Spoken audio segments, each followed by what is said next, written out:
Good day, ladies and gentlemen. Welcome. It's another day and another new week to study Matthew. Glad that you are with us. It's gonna be a good study. A couple programming notes here. Number one, someone reached out to me and said they were having a hard time logging into crosstocrown.org and the members portion, the partners portion, and I got a note as I tried to log in. I couldn't get in either, about a reCAPTCHA thing. I believe that has happened before, and it was the result of some web crawlers and such trying to penetrate and password issues or something. So, if I remember correctly, it resolved after some time went by last time. So, I'll keep an eye on that. Let me know. I would say at this point, don't try to create a new password. That may just add to it until I can see more about what's going on. So, if any of you happen to be experts in this kind of thing and can tell me what it is, then I would love to hear it. Send me an email. Second thing is, I think for this month, for our partners meeting, I might do it next week in the evening Mountain Time. Several people have mentioned to me that they just can't make it on what is Saturday morning for me, and we have different time zones, even across the world, kind of thing. So be on the lookout for that. We might do it next week, like maybe Tuesday evening or something. So I'll keep you posted, but just be aware of that. All right. So Matthew 10 is where we are, and we looked at the whole chapter last week to catch sort of the big context of the kingdom and the time frame of all this. And now we're working our way through the chapter with a little more focus. So we have Jesus calling and sending his 12 disciples or 12 apostles. Verse 1 says, having called his 12 disciples to himself, he gave to them power over unclean spirits so as to be casting them out and to be healing every disease, every sickness. And then we have the actual names of the 12. And then in verse 5 says, these 12 Jesus sent forth, having commanded them, do not go away to the way of the nations, do not go to the city of the Samaritans, rather be going to the lost sheep of the house of Israel. So their mission, these 12 that he's sending, their mission is to the house of Israel, not to the Gentile nations, not even to the Samaritans, which were half Jewish, but just to the lost sheep of Israel. And we looked at the context of the Old Testament of that statement, the lost sheep. So I won't go back over that. He says, go on then, proclaiming, saying that the kingdom of the heavens has come near, be healing those ailing, raising the dead, cleansing the lepers, casting out demons. Freely you have received, freely give. So it's important to see that their power and authority that Jesus gave to them to heal the sick, cleanse lepers, cast out demons, even raise the dead, is tied to their message that the kingdom of the heavens has come near.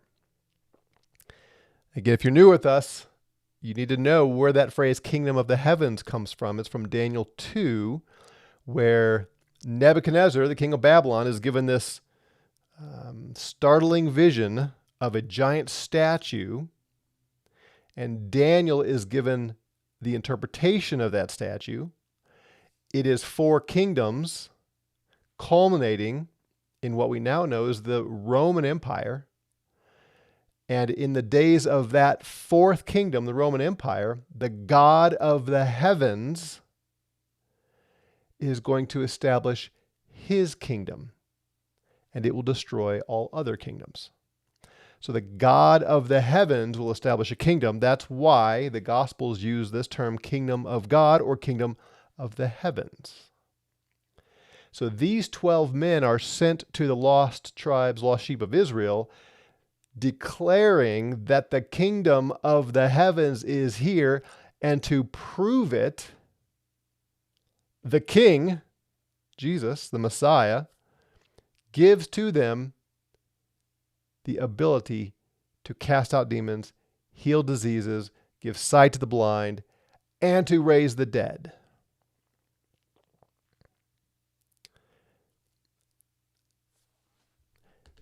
And Jesus says, freely you received. I gave you this power, this authority freely.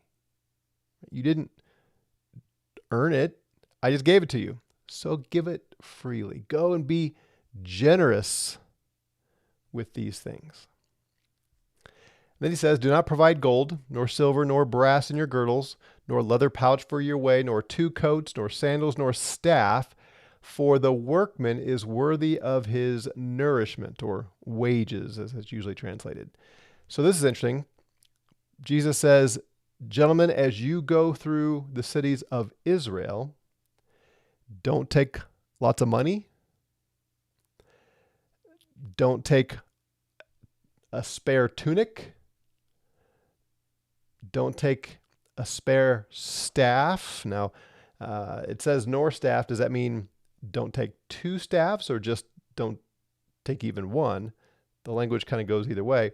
And the other Gospels have it all a little differently. The point, though, is a staff was for walking, but also for defending yourself.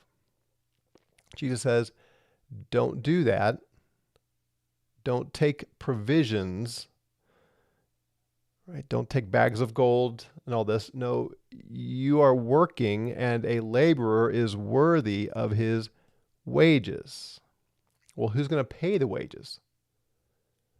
The people in these cities. They come to town. They do the miracles.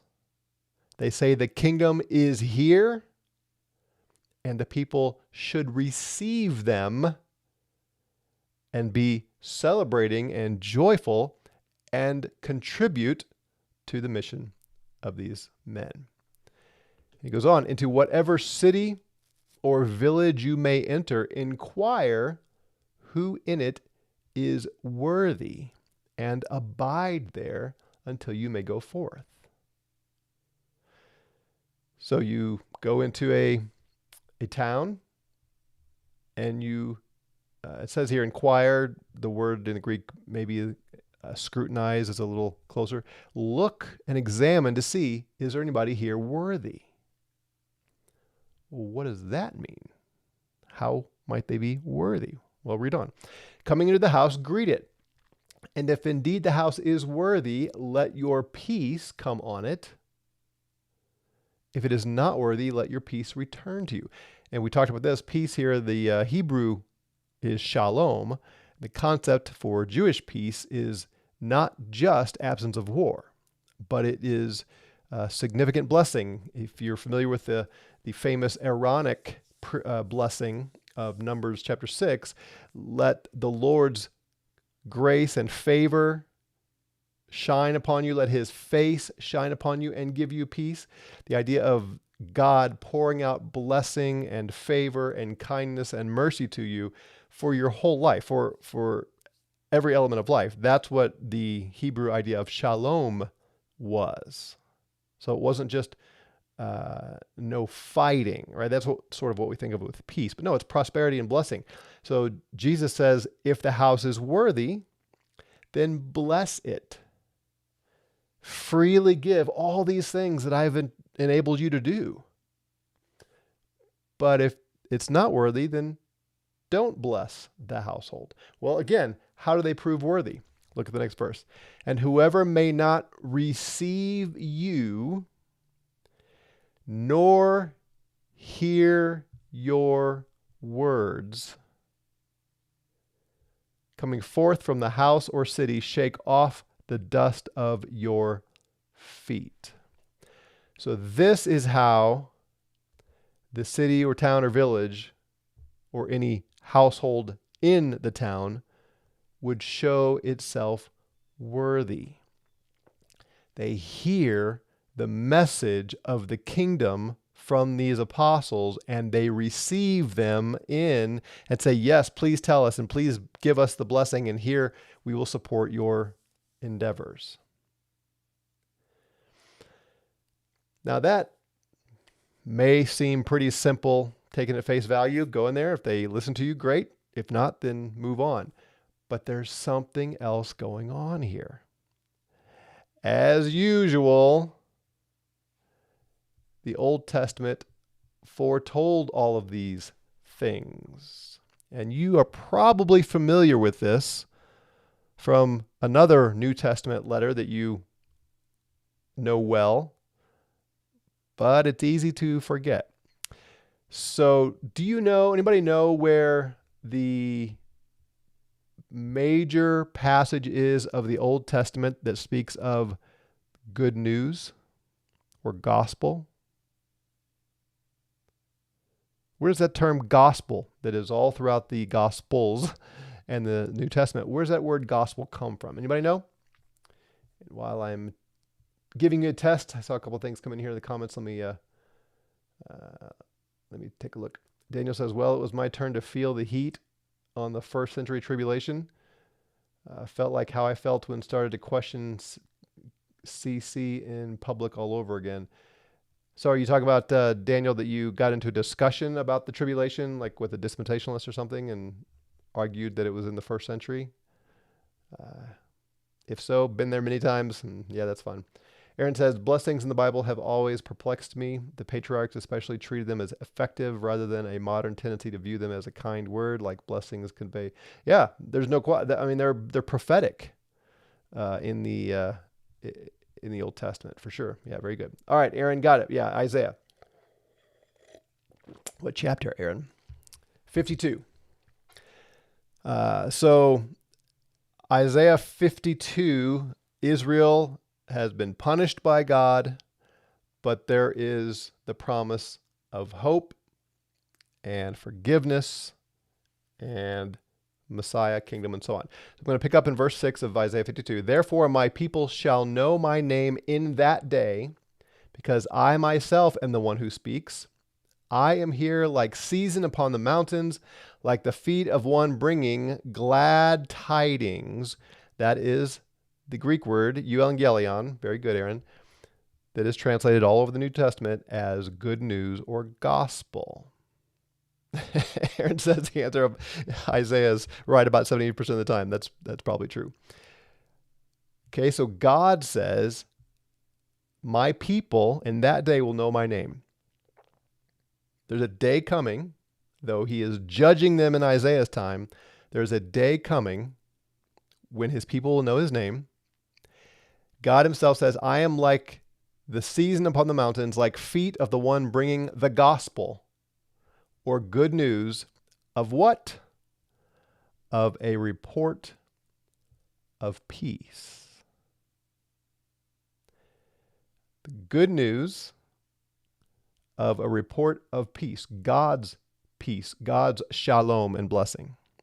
Like one bringing gospel or good news or glad tidings of good things, because I will make your salvation heard, saying to Zion, your God shall reign. Do you see the connection between the gospel and God's reign or his kingdom? This is why John the Baptist, Jesus, the disciples came preaching the good news of peace tied to God's kingdom. It's the gospel of the kingdom. Jesus is the king. Because the voice of those who watch over you was lifted up, and with their voice they shall rejoice together, because eyes shall look at eyes when the Lord will have mercy on Zion. Let the desolate places of Jerusalem break forth together in joy, because the Lord has had mercy on her and has delivered Jerusalem. And the Lord shall reveal his holy arm before all the nations.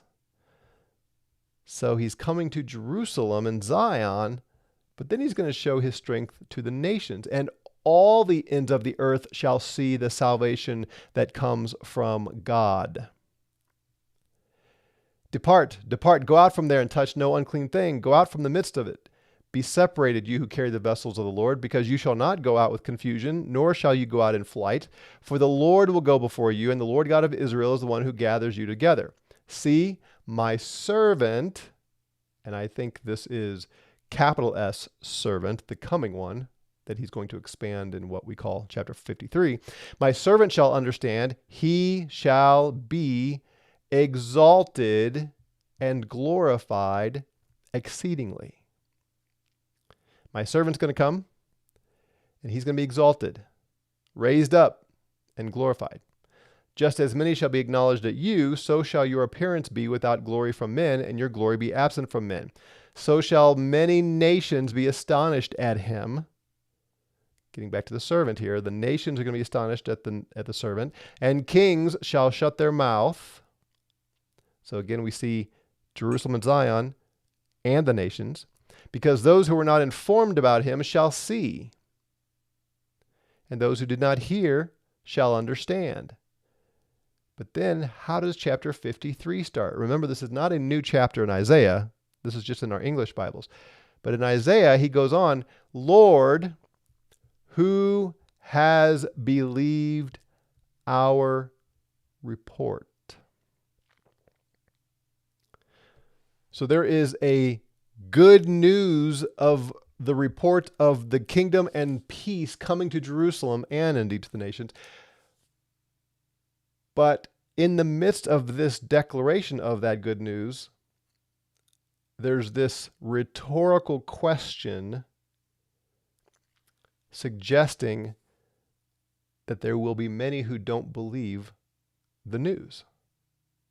Think about the term good news. What is news? It's a report. It's someone telling what's happening in the world or in a region. Good news, good news. So somebody's going to come and say, good news, Zion. Good news, Jerusalem. Your God reigns. His kingdom is here. This is great. Let's celebrate. But does anybody believe the report? Does anybody respond to this news? Paul quotes this in Romans chapter 10 to reveal why so many of the Jews of the first century rejected Christ. They didn't believe the gospel. They didn't believe the good news. Well, we're seeing that here in Matthew. And Jesus is going to tell these men, you are to go to the lost sheep of Israel and tell them this good tiding, and many of them will not receive it, and they will send you on your way. And then you are to shake off the dust from that town off of your feet and leave, and don't bless them. Whoever may not receive you nor hear your words coming forth from that house or city, shake off the dust of your feet. Truly I say to you, it will be more tolerable for the land of Sodom and Gomorrah in the day of judgment than for that city. I mentioned this last week. Though the grammar here is future, I think he is talking about the coming destruction of Jerusalem in 70 AD. And he's comparing what it's going to be like for them in that day to what Sodom and Gomorrah experienced. If you remember how that went, here's just a couple verses from Genesis when God's wrath was poured out. Genesis 19:24, and the Lord rained on Sodom and Gomorrah sulfur and fire from the Lord out of the sky, and he overthrew these cities and all the neighboring region and all the inhabitants in the cities and all the things that grow up out of the earth. It's famous. We still talk about it even in culture and even among people who don't believe. The story of God sending sulfur, fire and brimstone kind of thing to pulverize these two cities. And Jesus says to these 12, when you go through the cities of Israel and proclaim to them the good news of the kingdom, and they don't believe you, and they don't receive you, the judgment that's coming upon them soon will be far more severe than what God did to Sodom and Gomorrah. And as I've said many times, read Josephus' account of what happened in Jerusalem from 66 through 70 AD. It's awful. Read Deuteronomy 28, where God foretold of what would happen in minute detail, and it is one of the most sobering things you'll ever read. More good news. This is a strange way to recruit soldiers for Jesus. He says, "Behold, I send you forth as sheep in the midst of wolves." Think about this. On the one hand, he says, I'm sending you to the lost sheep of Israel. Don't go to anybody else. And now he's describing those cities of Israel not as sheep, but as wolves. Actually, you 12, you are the sheep. I'm sending you out amongst wolves. What do wolves do when a sheep comes around? Therefore, he says, be wise as the serpents and pure as the doves. Doves are notorious, were famous for being symbols of purity and innocence. So be innocent. Don't do any harm. Don't be wicked, tyrannical, anything. No, you just go into these cities full of wolves and be innocent and pure. However, be wise as a serpent. Serpents are cunning. Going all the way back to Genesis 3, right? Now the serpent was the most crafty of all the beasts. Be cunning. Don't be foolish. What does a serpent do when danger shows up? Well, if they're in the rocks, they pull their heads back. They know how to hide and wait until the right time to strike. They're not radical and mindless about their business. So that's what he's saying to these guys. I'm sending you as sheep in the midst of wolves. Be wise like serpents. Know when to pull back, when to crawl away, and be pure and innocent like doves. And take heed of men, for they will give you up to Sanhedrins, and in their synagogues they will scourge you. And before governors and kings you will be brought for my sake for a testimony to them and to the nations. Now that sounds actually exciting. Maybe. Well, I guess exciting either way. They're going to get to share their testimonies, what they know about the kingdom, to kings, to the nations, just as Isaiah 52 said would happen. They're going to declare about the servant and the Lord reigning. But the Jews are going to deliver them up to their councils, and they're going to scourge them in their synagogues. They're going to beat them and whip them. This is not quite like our armed forces recruiting commercials, be all that you can be and that kind of thing, where it's adventure and it's excitement and we're going to train you, you're going to come out with a skill and all that. And, there's great opportunity for you. And sure, there might be a war where you might die. But generally speaking, it's, we're going to take a few good men and make them great men kind of thing. And Jesus says, I'm sending you among the wolves, and they're going to devour you. And they're going to beat you down. And they're going to whip you. And wait, there's more. And whenever they may deliver you up, like hand you over to the court to be tried, do not be anxious how or what you may speak, for it will be given you in that hour what you will speak. For you are not the speakers, but the Spirit of the Father that is speaking in you. And I think I mentioned this last week. As you read through Acts, as all of this unfolds, exactly what Jesus said would happen, Luke recorded it for us in Acts. And time again, the apostles are arrested, trapped by the priests and the ruling class. And the scripture says, and the Spirit filled Peter, or the Spirit filled James and John, and they spoke. And they confounded the priests, such that the priests had to let them go. Because this is exactly what Jesus said would happen. They didn't need to prepare how to defend themselves ahead of time. The Father's Spirit would fill their mouths, so to speak. And brother will deliver up brother to death. This is what's going to happen among the towns and villages of Israel. Brother will deliver up brother to death, and father child. And children will rise up against parents and will put them to death. And you, 12, will be hated by all because of my name. Again, what a recruiting speech this is. Gentlemen, the towns into which I'm sending you, there's going to be mass civil war.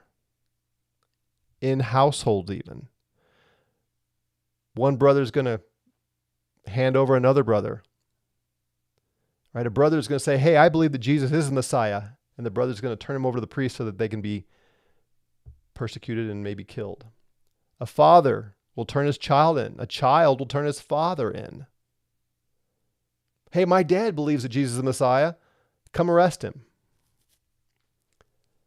And you, men who are spreading this name of Jesus, you're going to be hated by everybody. But, Jesus says, he who has endured into the telos, to the end goal, those of you, the 12, who persevere all the way to the telos, the end goal, that one will be saved. Okay, this raises a question. What is the telos? What is the end that he's talking about? And saved from what? Well, he answers the question. And whenever they may persecute you in this city, flee to the other. Right? So, gentlemen, you guys are in one city and they start to persecute you, run. Go to the next one. For truly I say to you, you may not have finished going through the cities of Israel until the Son of Man may come. What does that mean?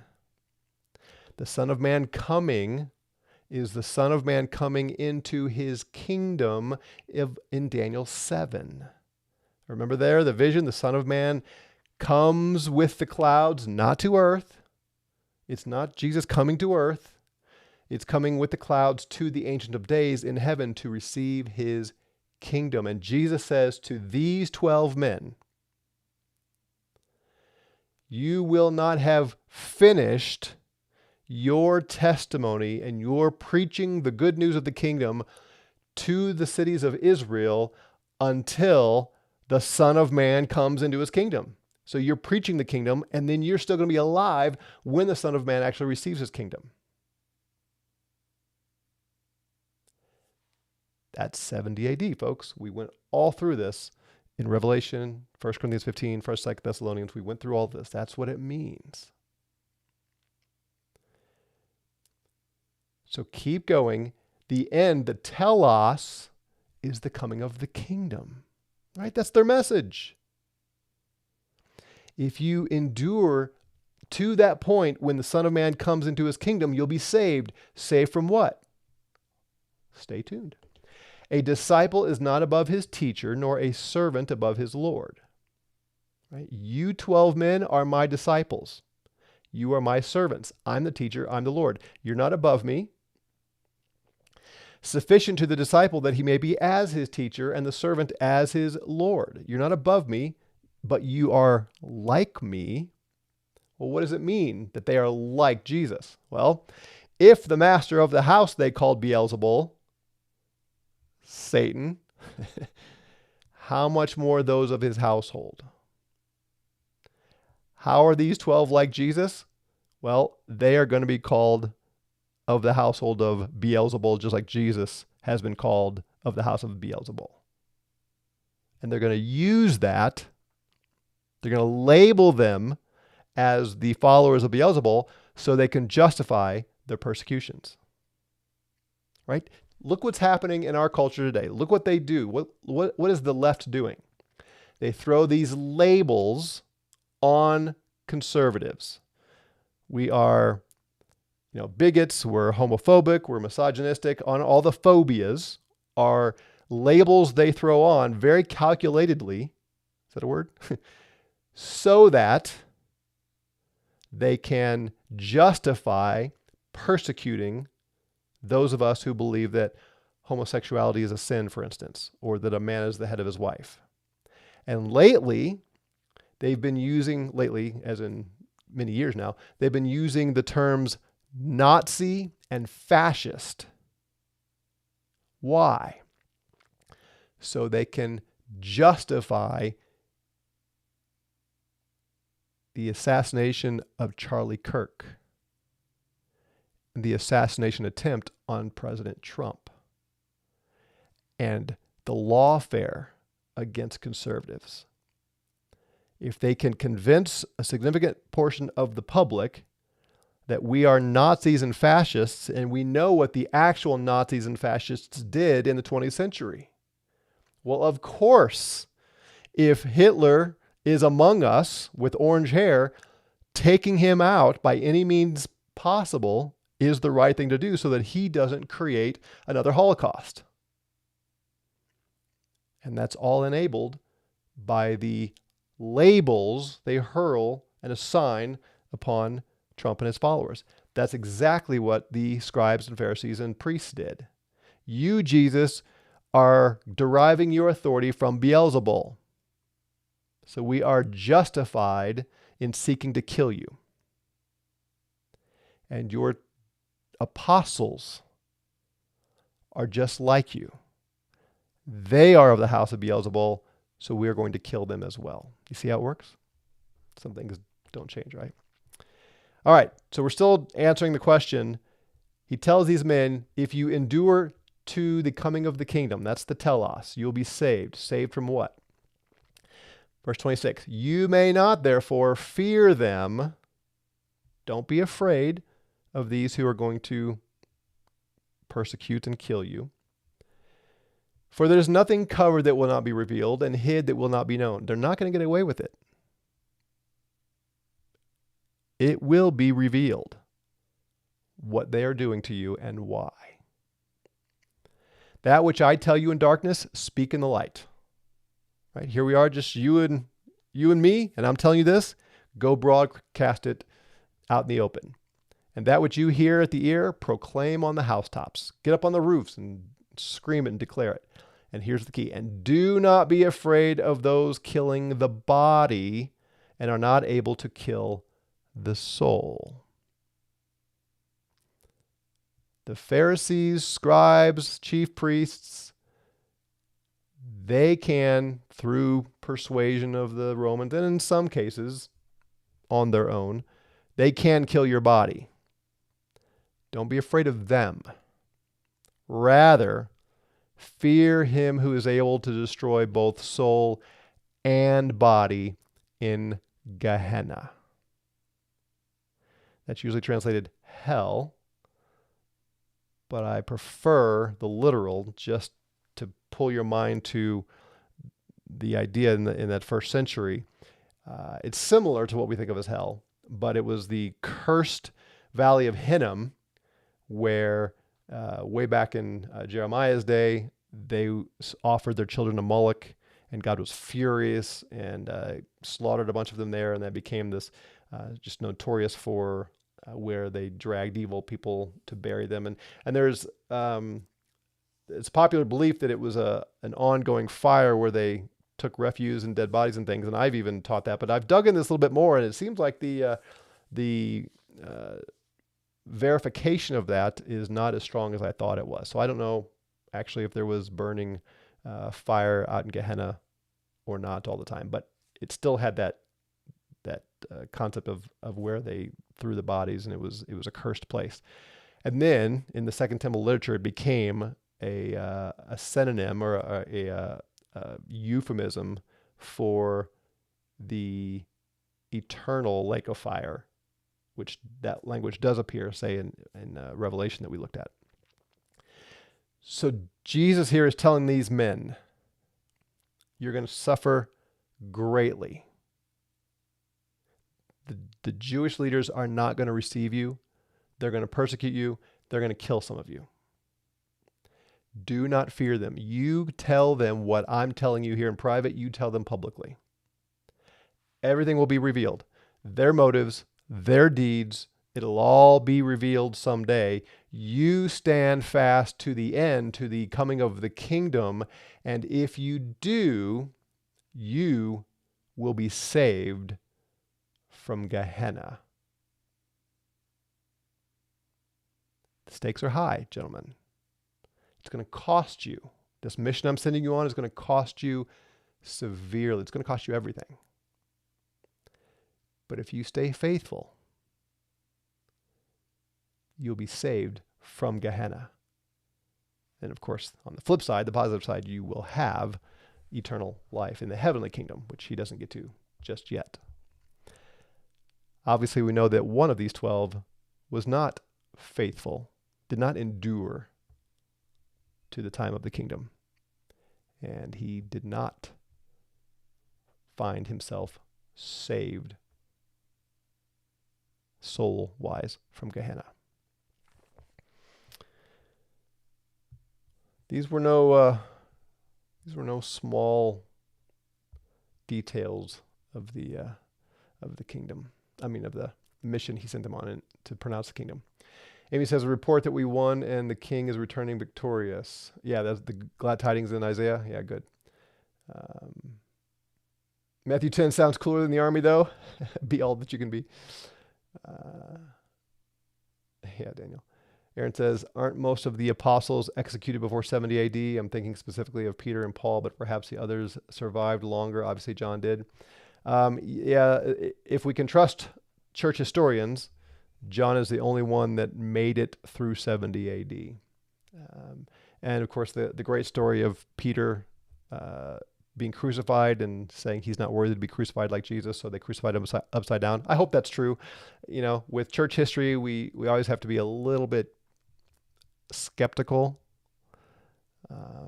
but that sounds like something Peter would have done to me, and I hope that's true. That's a cool thing.